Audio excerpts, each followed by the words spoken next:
يا هلا والله بكل المتابعين. يا رب تكونوا بخير.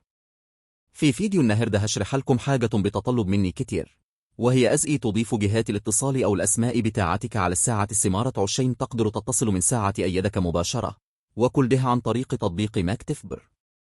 الموضوع بسيط جدا، بس فيه كم تركة لازم تعملهم عشان الأسماء تظهر معاك من غير مشاكل.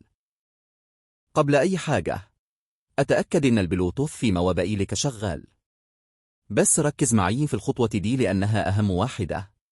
عشان التطبيق يقدر يقرأ الأسماء اللي على موبايلك لازم تديله إذن بكده، مش بس تفتح التطبيق، لا، دوس دوسة طويلة على أيقونة برنامج ماكتفبر واختار معلومات التطبيق App Info، وبعدين ادخل على التراخيص Permissions. لازم تفعل الثلاثة دول: الموقع، الأجهزة القريبة، وأهم حاجة جهات الاتصال Contacts. لو مكلمتش الخطوة دي الساعة مش هتشوف أي اسم. دلوقتي نفتح التطبيق، ولو ساعتك مش مربوطة بالموبايل اربطها دلوقتي.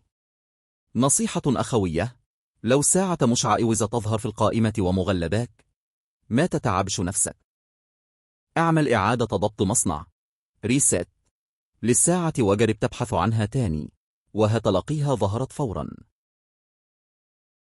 بعدما ربطنا الساعة هندخل على خيار إعداد أو الجهاز وهندور على حاجة اسمها جهات الاتصال المتكررة أو استيراد الأسماء.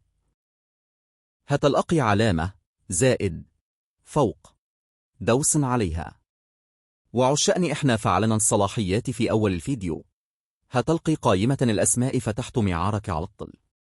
اختار الاسم اللي أنت عاوزه ودوس حفظا سيف، وهيزل أوتوماتيك على الساعة. وبس كده، دلوقتي تقدر تتصل وتعرف مين بيكلمك من الساعة مباشرة. لو الفيديو ده فادك هكون شاكر جدا لو عملت اشتراك في القناة وسبت لي كومنت لو واقف معاك أي حاجة. تحياتي ليكم وأشوفكم في الفيديو الجاي.